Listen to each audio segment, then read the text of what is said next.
and gentlemen, thank you for your kind invitation to have me here today. Shipping is for Finland of extreme importance. We are like an island. 80% of all our transport and goods are coming in and out of the country through shipping. I'm also pleased to share with you here today some of the recent excellent news from the International Maritime Organization regarding sustainable shipping. In the end of October, the Marine Environment Protection Committee made very important decisions in many areas, which will promote clean shipping on blue seas. The decision to designate both the Baltic Sea and the North Sea as NECA areas was a decisive step forward to protect the marine environment and increase air quality for citizens, especially along the regions, along the coastlines. All new ships built after the 1st of January 2021 need to cut their nitrogen oxide emissions with 80% compared with the present situation. The decision to increase or decrease maximum sulfur level in marine fuel at global level from 3.5 to 0.5 from January 1st, 2020 is a milestone for clean shipping and clean air with remarkable health effects. The Baltic Sea is the lifeline of our region. The sea provides connectivity and prosperity and well-being for the countries and people around the sea.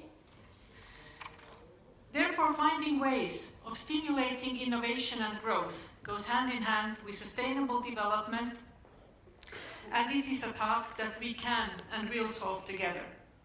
The future requirements on reduction of emissions from ship into the air and sea have already initiated a range of activities to explore and develop different options for ships to meet new standards, creating also new jobs and growth.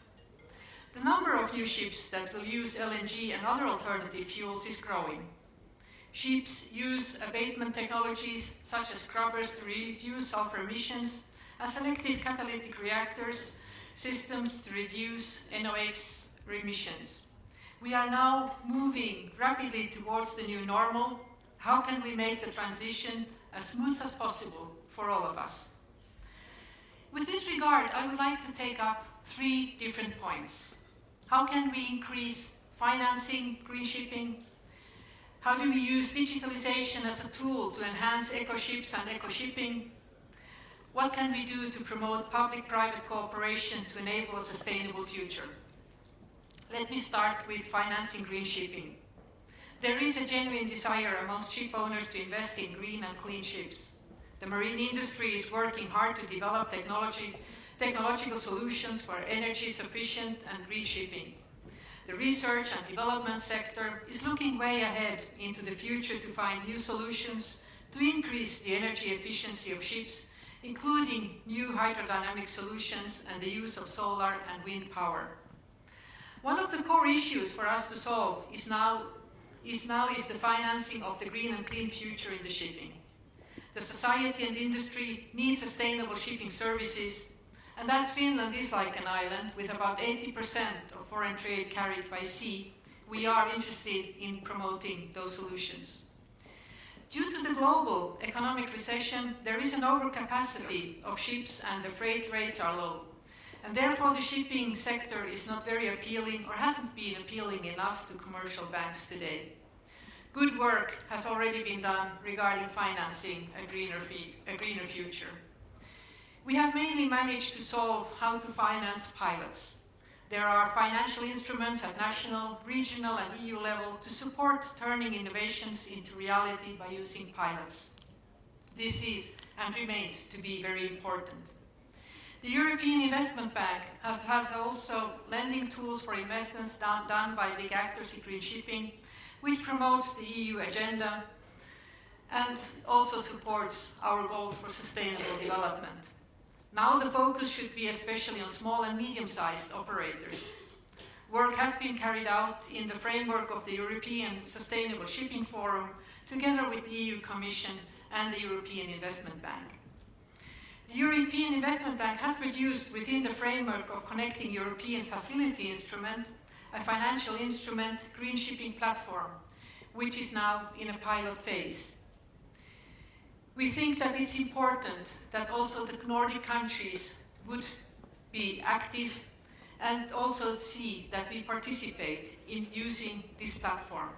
I would therefore urge the actors in this field, including our commercial banks, to engage in this pilot. We need good examples and we need experience to build on. We could also, in addition, explore if the Nordic Investment Bank could be brought into this exercise, contributing with a more regional focus. Discussions with all involved actors, such as ship owners, manufacturers, commercial banks, would certainly bring some new clarity and exploring possibilities of risk sharing for the benefit of reshipping and the whole of society.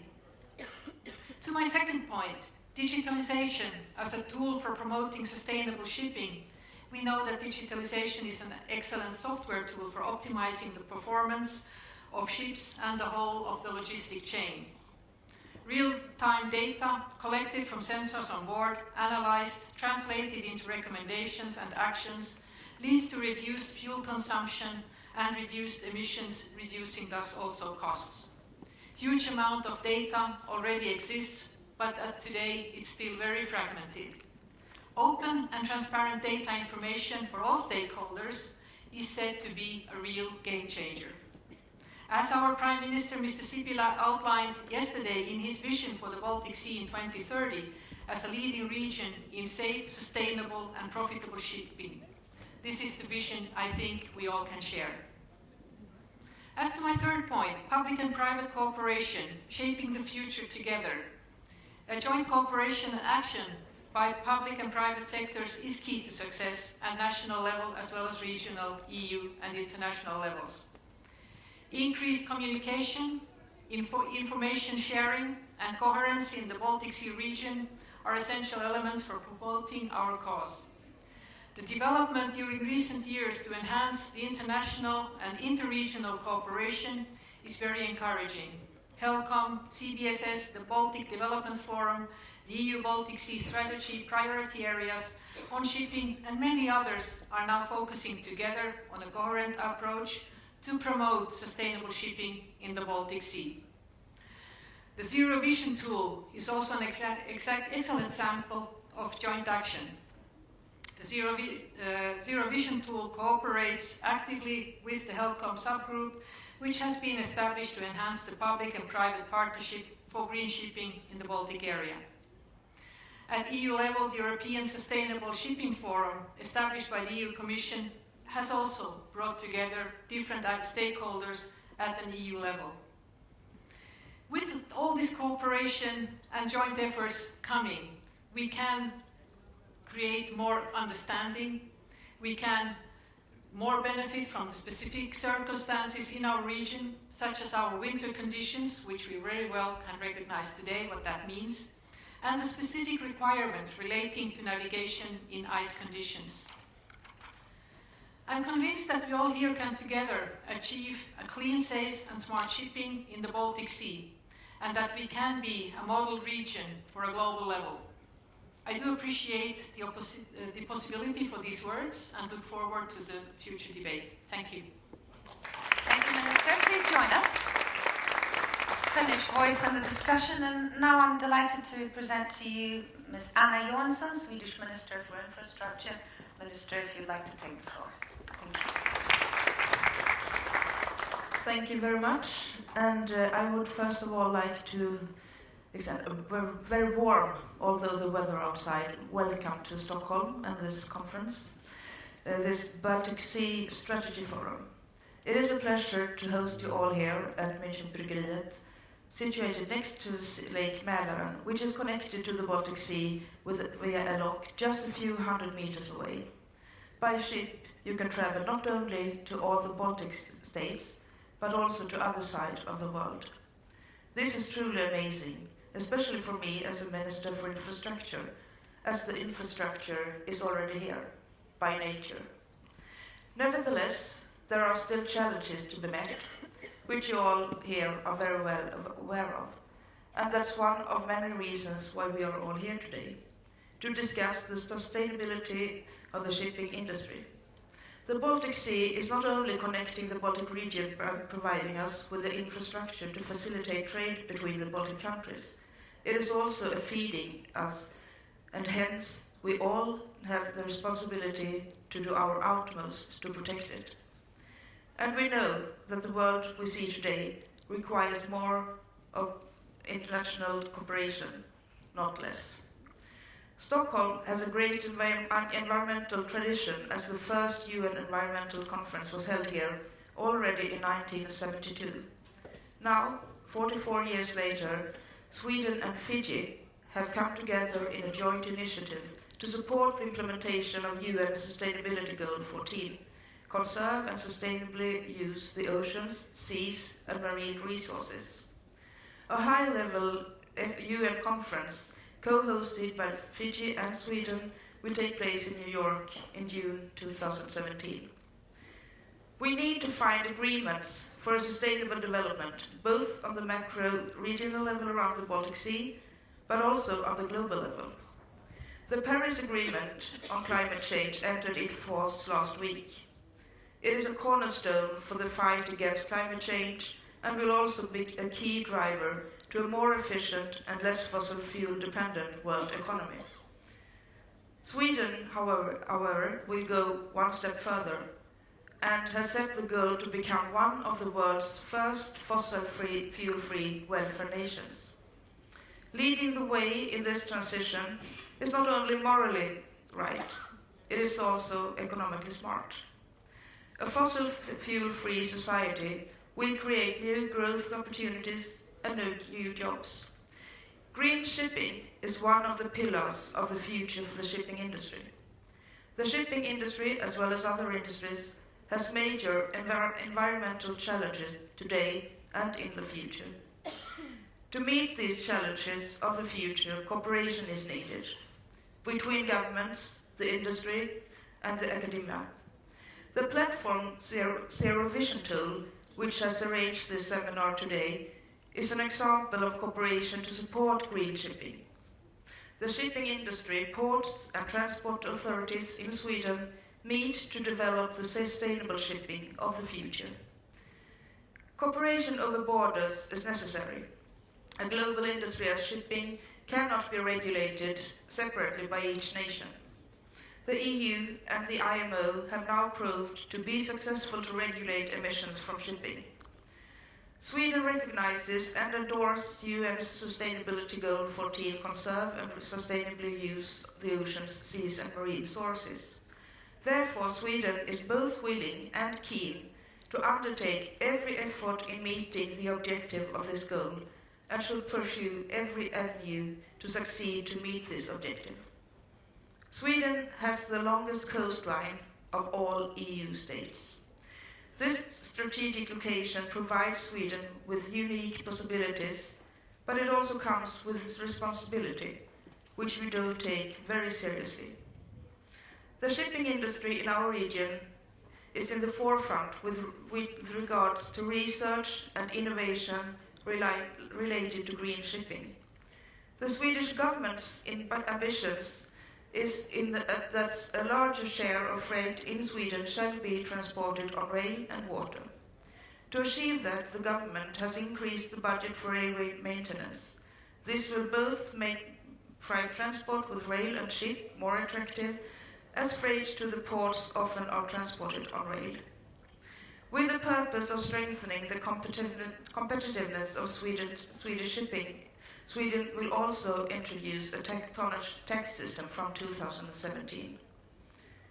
To promote shipping in the Baltic Sea, we must also work for a more sustainable development in the road haulage industry in Europe. Freight transport with trucks is also part of the future, but the price dumping we see today on road freight transport must come to an end. The solution is higher social and environmental standards also for the road haulage sector. Since the implementation of sulfur emission control area SECA and until the nitrogen oxide emission control areas NECA hopefully have been implemented, investments to improve the environmental performance from ships have received an even clearer focus over the world, especially in Sweden and the Baltic Sea region. The International Maritime Organization, IMO, agreed only a few days ago to cap emissions of sulfur from the ships worldwide. Sulfur content will be capped at maximum 0.5% in shipping fuel from 2020 compared to today's 3.5%, a reduction by a staggering 86%. When this new requirement finally will be implemented worldwide, shipping in the Baltic region has already complied with the requirements of a limit of sulfur in shipping fuel to 0.1% for 5 years, and will therefore be able to share the experience to other regions. I think it's important for the outside world to take advantage of our willingness to share the knowledge and experience gained so far, and not least the technology which companies within our region has developed. Together with the work in the IMO to reduce carbon dioxide emissions from international shipping, SECA and NECA together will create a cleaner and more sustainable shipping for the future, both in the Baltic Sea region and on a global level. The benefits of cleaner air, better public health, and a safer future for our children and grandchildren are obvious. To conclude, cooperation is the way forward for sustainable shipping. Cooperation between the countries around the Baltic Sea, HELCOM, the EU, the IMO, as well as cooperation within the industry is an important way forward to reinstate a new equilibrium between profitability and sustainability. Sustainable, clean and energy-efficient shipping, as well as profitable shipping, is a part of our common future. I hope important steps also will be taken here today. Thank you so much for listening. Thank you, Minister. Please join us as well. And just to conclude this set of introductory remarks, we managed to record a message from Henrik Hololai, who's European Commissioner for DG Mobility and Transport. We managed to do it only a few days ago, and we have got this abbreviated version for you, so why don't we listen to it now?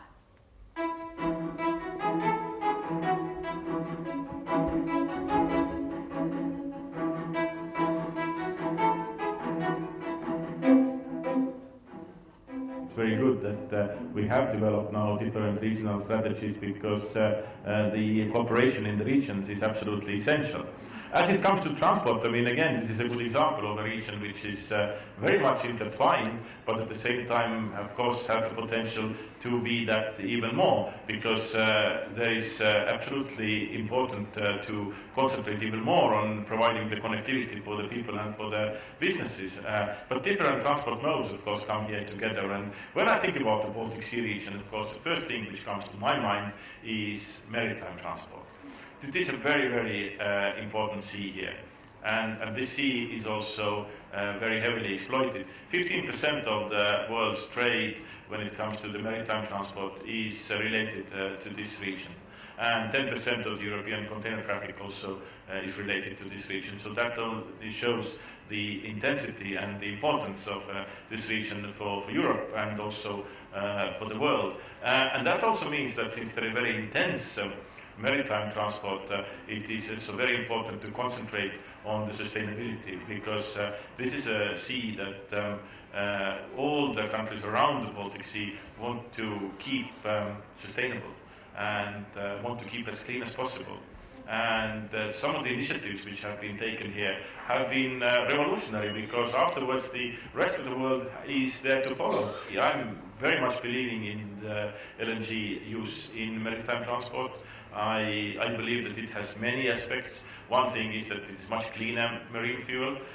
Secondly, it is also something which definitely has a future. And thirdly, the more we have LNG terminals, the more we have LNG bunkering facilities, the less dependent we are on the pipe gas. And that is also something which is very important, not only for this region, but Europe as a whole. So again, just to say that there is a lot of things in the transport area which keeps us also busy in the European Commission. Since I'm standing here for the maritime transport mode, of course I had to ask you regarding being the pilot area as we are, what can we do for the next step to keep on the transition that is started in our area so that the rest of Europe actually can follow, as you mentioned? Well, the rest of Europe, not only the rest of Europe, but the rest of the world is also following. I'm just reminding the decision made in the IMO MEPC, the Marine Environment Protection Committee, just 2 weeks ago to lower the sulfur content of the marine fuel from 2020. I think this is a huge step forward, but it wouldn't have been possible if the SECA areas wouldn't have regulated here or in the coast of North America. I think these have been the trendsetters, and here the Baltic Sea region has really been the one who has shown what is possible in the area where you have extremely intense maritime traffic. So what is important is that not only to show that we are the ones setting the trend, but it is also important to show that we are there to implement it. One last question.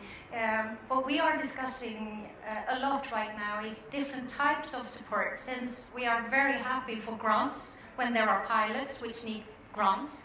But then when followers need to follow, we can't give them money. It's not sustainable. So we are discussing different types of support. Do you have any suggestion on what the Commission sees as the next step for that kind of initiatives? Well, first of all, I think the grants are important, and it's important to maintain the grants also in order to get things going. But the reality is that money is scarce, and different projects have to be innovative also, not only on the outcome, but also on the financing. And I think that we are going to see much more blending. We are going to see much more the need to also include the private sector and different sources of financing in order to make the project a reality. And one of the possibilities which we have developed in the European Union is the EFSI, the European Fund for Strategic Investments, or as people know, the Juncker Fund. And that puts together different financing possibilities, being from the European Investment Bank, being also the need to attract the money from the private sector. And I think this is much more closer to the future, where the scarce money, just purely for grants, is not enough, and at the same time the blending of different sources, but at the same time also being very proactive to get different sources involved is something which the project developers have to take into account, thinking about 5-10 years ahead. Thank you. It's very much my pleasure, and I wish you all a very successful conference and very successful day. And I know that I don't have to wish, because I know that it's going to be like that. All the best. From Henrik Hololai from the European Commission, thank you very much. I hope you haven't edited anything nasty that he may have said now. All the nice things. Okay, good. It's interesting how when financing got mentioned, Mr. Hololai immediately turned to private investment.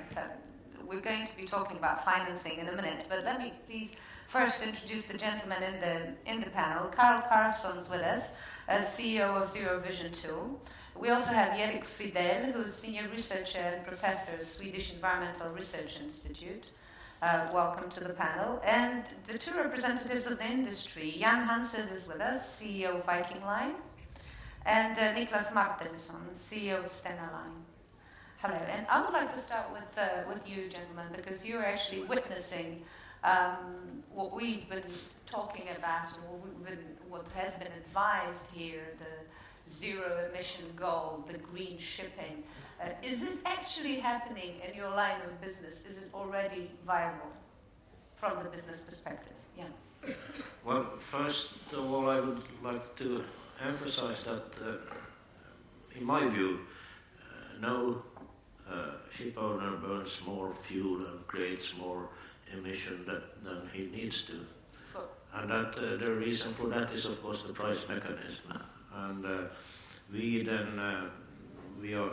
introduced in 2013 Viking Grace, which is the first LNG-fueled big passenger ferry in the world. And the reason for that was twofold. First of all, in that time, bunker prices were very high compared to this time as we have now. And also we saw the introduction of the sulfur regulations in the SECA area in the Baltic. So we had to address both of these, and we achieved then a diversification of the bunker portfolio that we use. in order to address the price development. And then the price has developed in a different direction as what we thought. But also we addressed the sulfur regulation. This was a big step for us, and we of course spent a lot of time evaluating shall we are we able to do it. And in retrospect, I think we were too cautious, we were too afraid. This has been, it's really a non-issue now. This is a vessel among the others, and I think that LNG as a fuel alternative is quite viable and should be available and should be evaluated by anybody that is thinking of a new building. That is that. But then, of course, this is only one vessel in our fleet, and we need to be efficient with the other ones. So we also do a lot of non-spectacular things by, for instance, looking at the hotel energy consumption of a big ship that is very huge, and you have a great potential of reducing it by just not so spectacular things, just common sense and trying to optimize the energy. But we also have, we are looking at fuel cells as an option. One vessel that's not big, but it's a first step. And we also have seen a solution of creating electricity or generating electricity out of waste heat.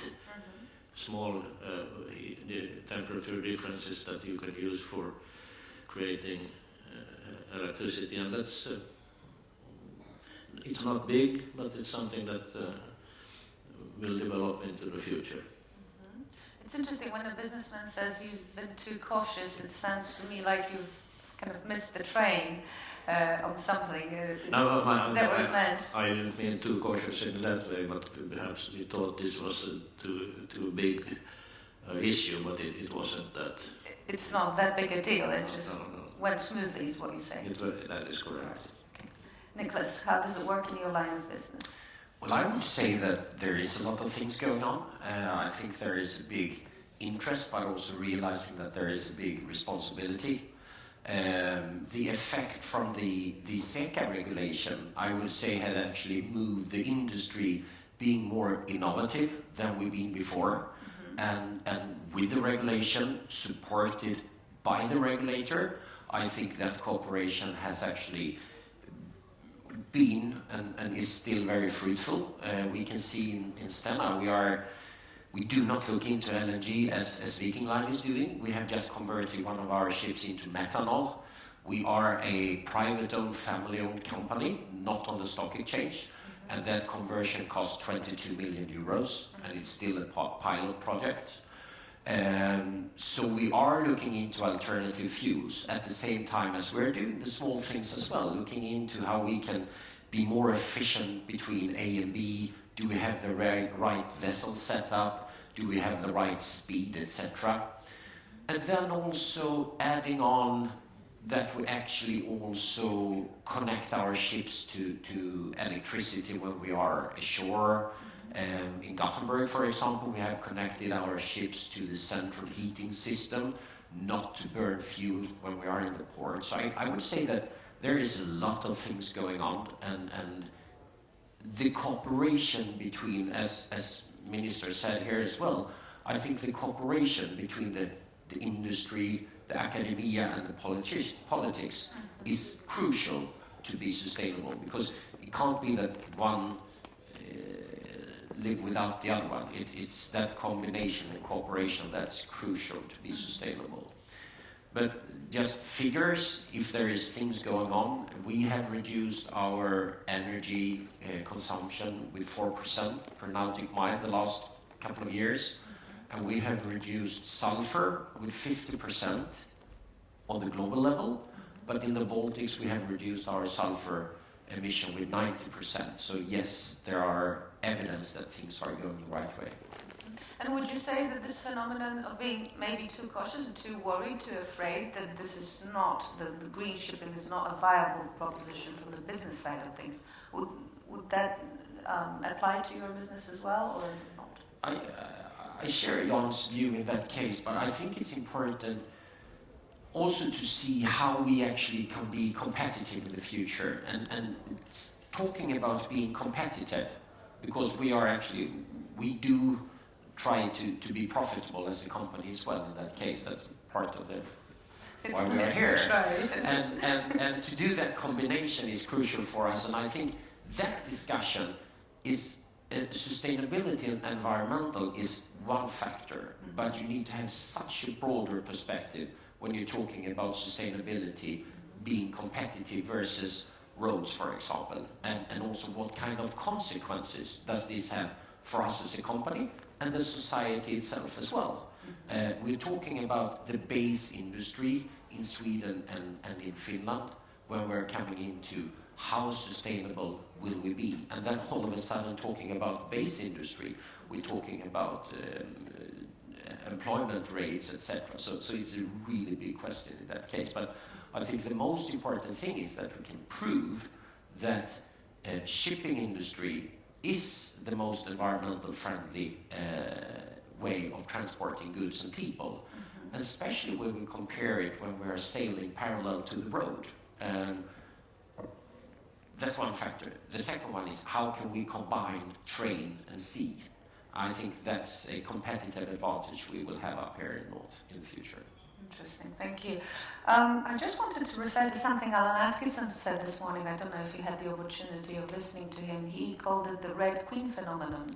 The fact that, in fact, you're running as fast as you can, trying to catch up with all the plans for emissions reduction, and yet you're standing in the same place still, because the world and the development of shipping is scheduled to double by 2030. The reduction in emissions and the striving to get into green shipping is going to have to speed up as well. Would you agree with that, Carl, Erik, whichever one of you? Yes. The challenge is that the shipping industry have said yes to the Vision Zero, and we are considering, and we are in a pilot area. The Baltic Sea is a pilot area. We have the 0.1, and the rest of the world, we are happy for that. We will have the 0.5 now within a couple of years. But what's said here, and so it is that we're still ahead of the rest of the world, and we want to be in that position, and we want to be a competitive, not only business, we want to be in a competitive area, in a pilot area, and that's why we need to not only as the industry, some examples here from ship owners, we have examples from the ports and from smaller ship owners and ports as well, being the first one out with different unique technical solutions. We also need to be in the same innovative way. We need to develop financial mechanisms for making the Baltic Sea as a good business area, both for the member states and for the business here. So the main message, that's why I don't answer your question, because this is what I want to say. The Baltic Sea must continue to be a pilot area, and we must be still, we seek the support from the rest of Europe and the Commission to please use us as also when it comes to financial mechanism, that kind of pilot projects. And we promise, and we have done it for some years, and we promise to do it in the future as well, to tell the rest of the Europe and the world how we did it. But please don't forget that we are a pilot area in the I'm not getting that. I just think it means we need to run twice as fast. And therefore, you mentioned something about financing and finding financial solutions. Do you have any suggestions? No, it's been mentioned by the previous speakers, but here in Sweden there are a lot of discussion about the fair wage use, and we have such a cooperation with the ports in northern part of Europe and in the Baltic Sea in particular, with giving the industry early movers rebates, and Sweden was very early, perhaps one of the first countries in Europe that reduced the tax for onshore power vessels and so on. And both ports and the Swedish Maritime Administration many years ago reduced the fair reduced depending on the environmental performance of the vessels and so on. So yes, we've been working with financial mechanisms for many years, but we need to do it on a regional Baltic Sea level, because that is. One port gives rebates of some percents, not much, but if 10 ports do that, if the whole region do their portion of the homework, if they contribute to the green development and in this area, we will make Baltic Sea even more competitiveness in European perspective, in a global perspective. But even then, we'll still have Russia there. Yes. Yes. Well, sorry. Oops. I'm not going to mention that again. What does academia say? Is academia on board with this plan? No. Sorry, it's to your colleagues. No, we think it's an excellent plan. It's very good research opportunity for us. There are all these projects that we can measure, and we can do analysis of the fuels that are used from a life cycle perspective and so on.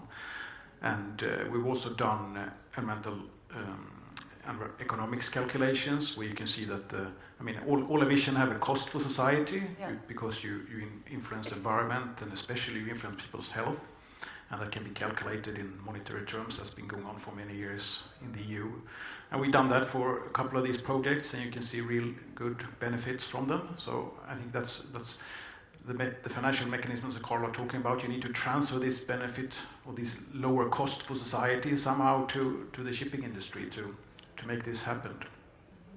But also come back to what you said about the increase in shipping in the future. Of course, that is a factor that needs to be taken into account. And that, if you look at the sulfur you have with the CECA 0.1% in this area, you had a reduction with 90%, and that's the kind of measures you need in order to have a net decrease.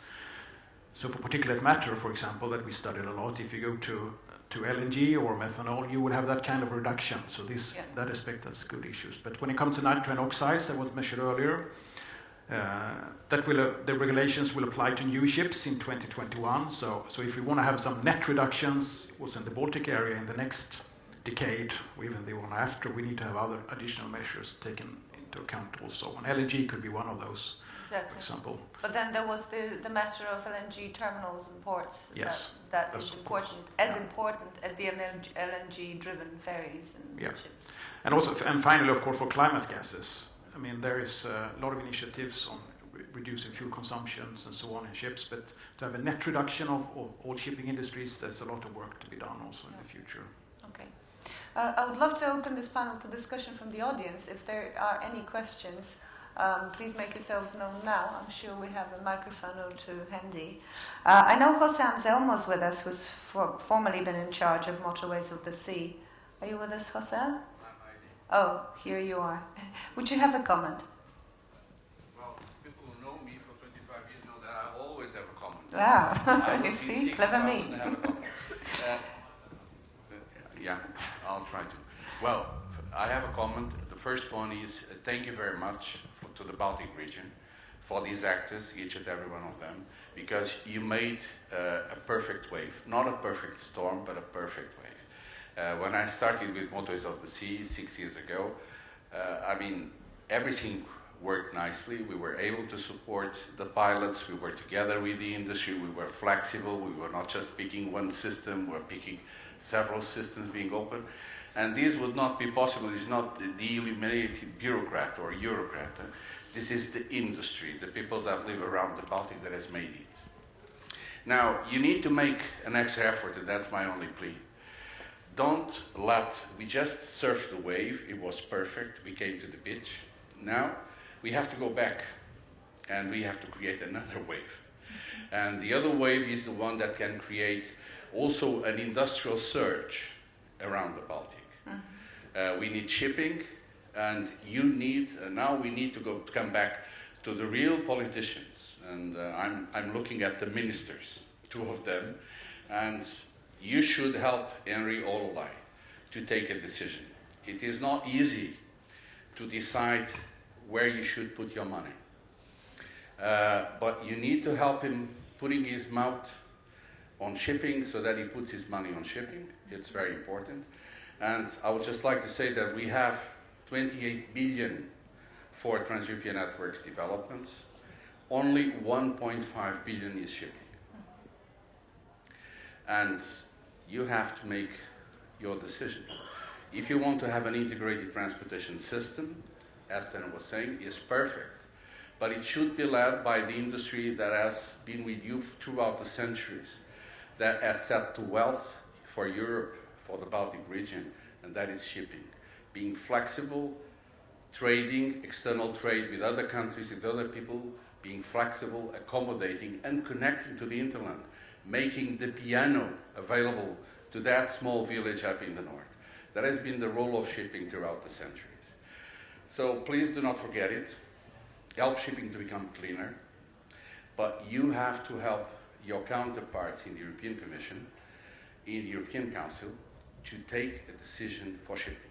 You are maritime powers, you really have to bring your flag, and thank you very much for what you have done for shipping. Thank you, Hassan. Any more questions? This was more of a comment, but we appreciate that.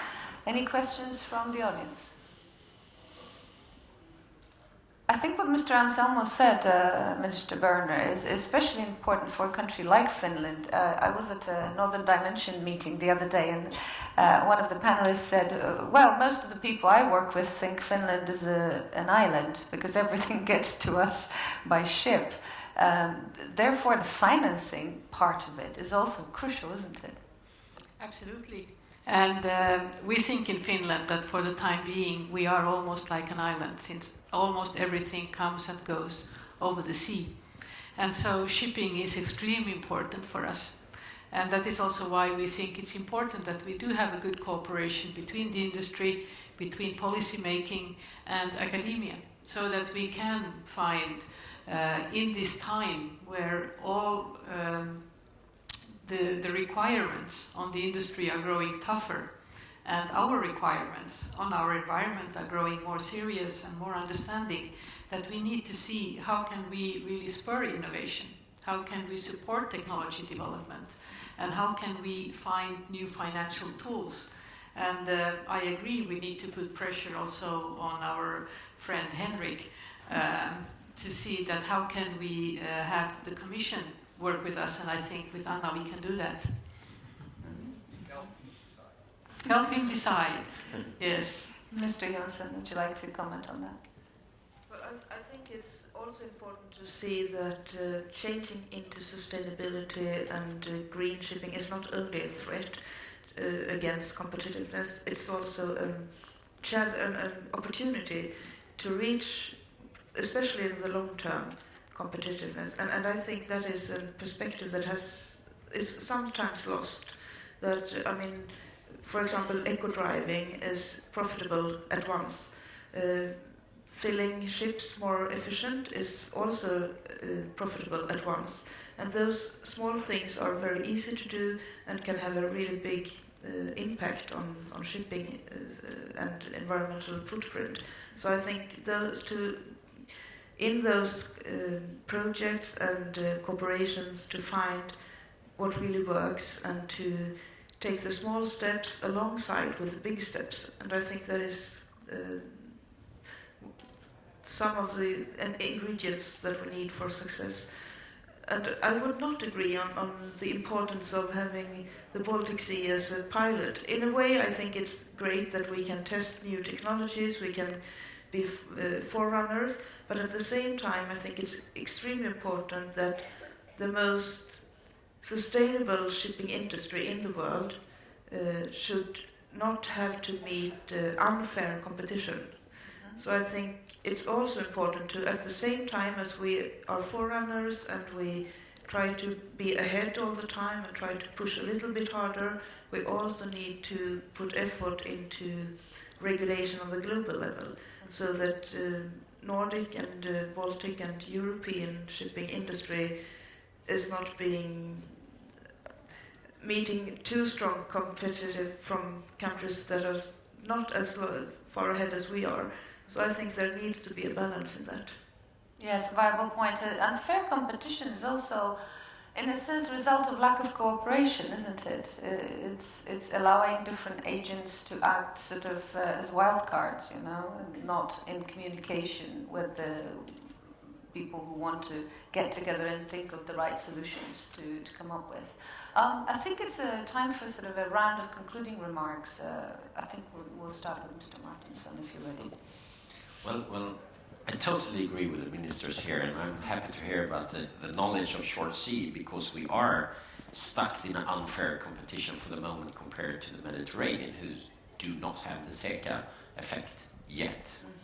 Mm-hmm. I also think that it's not about being better in what we are doing. It's actually about how we can get support by being more innovative. I think that's crucial for the industry and for the environmental impact, to be much more innovative. And in that sense, the academia is extremely important. And in that sense, when we look in the mirror from the SECA, we can see, you said yourself that you need to speed up twice as much because it's a pilot area. However, I think it's important not to speed up too much, because you also need to be aware about the consequences. So if you're speeding too much, the consequences can be double negative instead. And with the cooperation, with the regulators, with academia, and with the industry, you can actually support the new technology. But it takes time, and you also need to be aware that if I'm investing in the ship, it costs roughly 1 billion Swedish kronor. And that ship must live for at least 40 years. And therefore, the time frame is quite long when it's coming to big decisions. And therefore, once again, the cooperation is crucial for everybody in this situation. That's right, but you're also sort of explaining the very concept of sustainability, where it's also viable as a business proposition. It's not charity work. We're not doing this for charity. That's true. And I mean, we support charity as a federally owned company. Absolutely. It must still be competitive on the market. And it should not be a contradiction. And I think that's the problem, that it's actually sometimes a contradiction in that sense. Absolutely. Yeah. Yes, well, I can second everything what Niklas here said. I think what I would emphasize here is that we can make these big investments in new technology, but we are, as an industry, working in the direction that we, in order to save costs, in order to save energy. So the small steps, measures that we do in our everyday business will add up to a very significant also contribution to the sustainability of this industry. Right. So let's not lose the short term while we're thinking long term. Absolutely. That has been the death of many a business. Correct. For sure. But then also, when you say about the bigger amount of shipping, the doubling of the volume, at some time when it comes to reduction of emissions, you encounter the impossibility also. That's right. So if this sustainability is a competitive advantage for us, you can, if you go too far, you can kill that hen That's right. that gives you the golden eggs. Yeah. Yes, I think that shipping has a good future. I mean, it's been identified by many people that we should move more freight to ship to sea. And I think it's important that these projects are important for shipping to become even more sustainable. And it's very important that shipping becomes more effective, more sustainable, and continue to find where it can improve and to continue to do that and really show where it is really more sustainable than other transport methods, for example. Yeah. Carl? Two things. First of all, again, again, from a technical perspective, the industry has shown it's possible to move forwards towards the Vision Zero. Now is the incentive schemes, the happy carrots to make it happen in a broader perspective. So that's the first thing. And the second thing is perhaps wrong, but I have to say from the shipping industry, we are so humbled to be here. It's a big step for us to be here to participate in this conference, and we are honored to have two ministers here talking about the shipping industry. So I will take the opportunity to say thank you for that as a closing remark. Absolutely. We join you thanking both the ministers. Any last words, Minister Berner? Yes, thank you. I believe also that the time that we are living in, which is so much disrupted by digitalization, the way we can use data, how we can use analytics to perform better, to be more open, makes it also possible to boost innovation, but it also makes it possible to work in a different way. And I think we should, in shipping also, not only look at shipping, but at the intermodality between everything that moves. And I think there we can find completely new solutions. And I think our job here is to make sure that we have a smart regulative environment, that we work well together in order to ensure a fair competitive environment for the industry, but also to push in a direction where we can make sure that we work in a way where we are fair towards the environment as well, but also allow business to thrive. So we need each other, but we also need to push ourselves into further the next level. And I think we are able, especially in the Nordics, to do that. Minister Johansson? Yes, thank you, and thank you for a good debate on a very important issue, which is also both about sustainability in a broad perspective, but is also about how to be competitive as a region. And I think we need to connect these two issues in a smart way, and I think this conversation that we had here today on stage is a part of that. I'm also sure that we need to do both a lot of, Mrs. Berner already had said a lot of those important things of using the opportunities of digitalization, to be more efficient, but also the intermodal connectivity and a lot of other things. But I think there also needs to be a kind of mindset that investing in fossil fuel technologies is not beneficial. And I think that until now, investments in environmental better solutions have been considered more riskful. And I think it's time for mind to twist our minds and to understand that investing in the old technology, that is risky. Exactly. To invest in the new technology, in the best environmental performance technology is not riskful. It's at least in the long-term perspective, very beneficial. So I think that would be, I think that the industry is starting to understand this and is starting to live after that. But on the global level, there is still a lot to do. Something to take into account. So that and cooperation, innovation is what we should take from this session. Thank you very much to both the ministers and the panelists. Thank you. We're starting here again with 10T corridors discussion in a minute, so I need to shoo you off the stage. Thank you.